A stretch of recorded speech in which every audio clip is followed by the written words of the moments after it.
ಬೆಳಗಾವಿ ತಾಲೂಕಿನ ಬಡಾಲ್ ಅಂಕಲ್ಗಿ ಗ್ರಾಮದ ಗೈರಾನಿನ ಜಮೀನಿನಲ್ಲಿ ಮರಗಳ ಕಟಾವು ಮಾಡಿರುವ ಕುರಿತು ಸಂಬಂಧಿಸಿದವರಿಗೆ ನೋಟಿಸ್ ನೀಡಿ ಓರ್ವನನ್ನ ಬಂಧಿಸಲಾಗಿದೆ ಎಂದು ಡಿಎಫ್ಒ ಸಿಎನ್ ಕ್ರಾಂತಿ ಹೇಳಿದರು. ಶುಕ್ರವಾರ ಬೆಳಗಾವಿಯಲ್ಲಿ ಸುದ್ದಿಗಾರರೊಂದಿಗೆ ಮಾತನಾಡಿದವರು, ಸೋಲಾರ್ ಕಂಪನಿ ಸಿಬ್ಬಂದಿ ನಾಗರಾಜ್ ಎಂಬುವರನ್ನ ಮರ ಕಡಿದ ಸೋಲಾರ್ ಕಂಪನಿಯ ಸಿಬ್ಬಂದಿಗಳನ್ನು ಬಂಧಿಸಿ ನ್ಯಾಯಾಂಗ ಬಂಧನಕ್ಕೆ ಒಪ್ಪಿಸಲಾಗಿದೆ ಎಂದರು. ಮರಗಳನ್ನು ಕಡಿದ ಪ್ರಕರಣದಲ್ಲಿ ಮಾತ್ರ ಅರಣ್ಯ ಇಲಾಖೆ ಅಧಿಕಾರಿಗಳಿಗೆ ಬರುತ್ತದೆ. ಅದರ ಪ್ರಕಾರ ಎಸಿಎಫ್ ತನಿಖೆ ನಡೆಸಿ ಕ್ರಮ ಕೈಗೊಳ್ಳಲಾಗಿದೆ ಎಂದರು.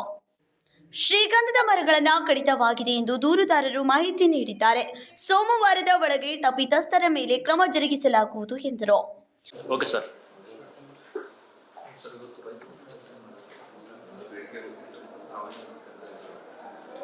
ರೈತರು ಏನು ಅಲ್ಲಿ ಬಡಲಂಕಲ್ಗಿ ಗ್ರಾಮದಲ್ಲಿ ಗೈರಾಣ ಬೊಮ್ಮಳ ಜಾಗದಲ್ಲಿ ಸೋಲಾರ್ ಪಾರ್ಕ್ ನಿರ್ಮಾಣ ಮಾಡೋದಕ್ಕೆ ಜಾಗ ನಿಗದಿಯಾಗಿದೆ ಜಿಲ್ಲಾಧಿಕಾರಿ.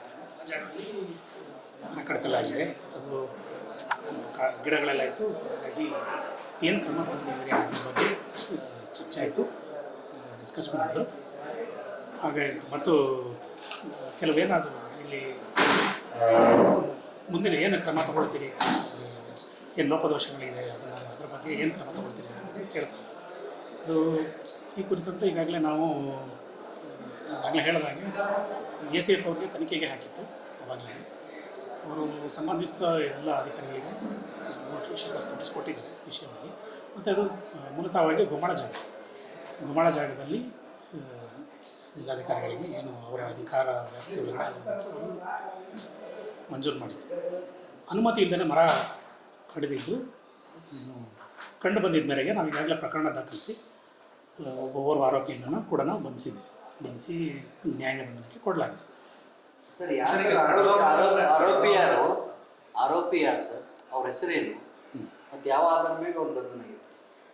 ಈಗ ಅಲ್ಲಿ ಮೊದಲನೇದಾಗಿ ಇವರು ಹೋಗಿ ಏನು ಸ್ಪಾಟ್ ವಿಸಿಟ್ ಮಾಡಿದಾಗ ಕಂಡು ಬಂದಂತೆ ಮರ ಗಿಡಗಳು ಮತ್ತು ಏನು ಶ್ರೀಗಂಧ ಗಿಡಗಳನ್ನು ನೋಡಿದ ಮೇರೆಗೆ ಆರೋಪಿ ನಾಗರಾಜನನ್ನು ಬಂಧಿಸಲಾಗಿದೆ.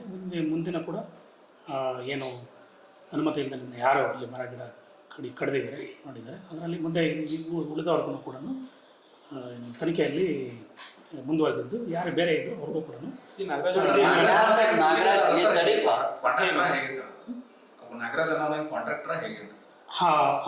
ಒಂದು ಕಂಪನಿ ಏನಿದೆ ಅಲ್ಲಿ ಕೆಲಸ ಮಾಡ್ತಾ ಹಾಕಿದ್ದು ಅವರ ಅಲ್ಲಿ ಇದ್ದಂಥ ಕಂಪನಿ ಕಡೆ ಸೂಪರ್ವೈಸರ್ ಅಂತ ನನಗೆ ಮಾಹಿತಿ ಹೇಳಿದ್ದಾರೆ. ಸೂಪರ್ವೈಸರ್ ಅಂತ ಪ್ರಕರಣ ಕಾಂಟ್ರಾಕ್ಟರ್ ಮೇಲೆ ದಾಖಲೆ.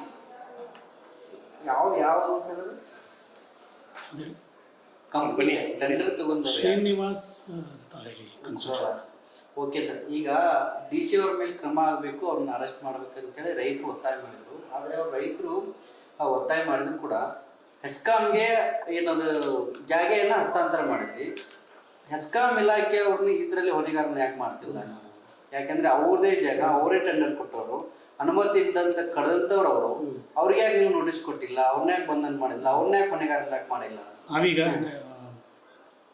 ಮೊದಲನೇದಾಗಿ ನಮಗೆ ಏನಿದೆ ಮರ ಗಿಡಗಳಿದೆ ಅದ್ರದ್ದು ನಮಗೆ ಆ ವ್ಯಾಪ್ತಿ ನಮ್ಮ ಅರಣ್ಯ ಇಲಾಖೆ ವ್ಯಾಪ್ತಿಗೆ ಅದು ಬರ್ತಾ ಇದೆ. ಜಾಗ ಗೋಮಾಳ ಜಾಗ.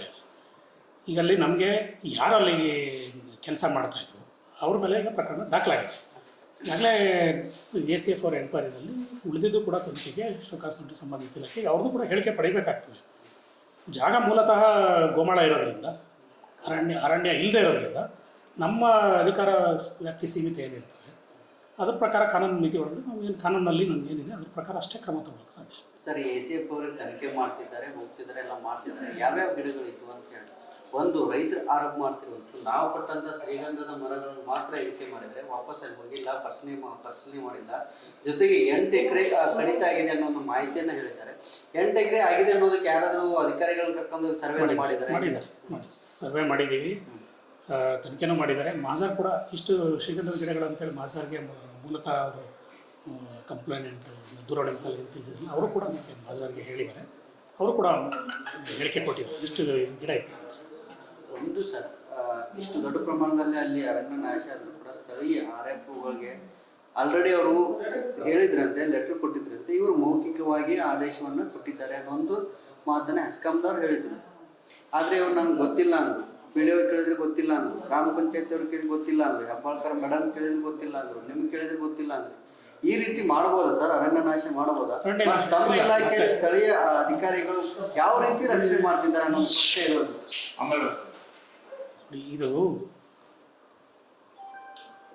ಈಗಾಗಲೇ ACF ಅವ್ರಿಗೆ ಈ ವಿಷಯದ ಕುರಿತಂತೆ ತನಿಖೆಗೆ ವಹಿಸಿದ್ದೀವಿ. ಮೊದಲನೇದಾಗಿ ನಾನು ಮತ್ತೆ ಅದು ಗೋಮಾಳ ಪ್ರದೇಶ ಇರೋದ್ರಿಂದ, ಅರಣ್ಯ ಪ್ರದೇಶ ಅಲ್ಲ, ಅದು ಗೋಮಾಳ ಪ್ರದೇಶ ಇರೋದ್ರಿಂದ ಈ ಏನು ಡಿಲೇ ಕುರಿತಂತೆ ಅಥವಾ ಅರಣ್ಯಾಧಿಕಾರಿಗಳ ಕುರಿತಂತೆ ಈಗಾಗಲೇ ಶೋಕಾಸ್ ನೋಟಿಸ್ ಕೊಟ್ಟಿದ್ದಾರೆ. ACF ಎನ್ಕ್ವೈರಿ ಮಾಡ್ತಾ ಇದ್ದಾರೆ.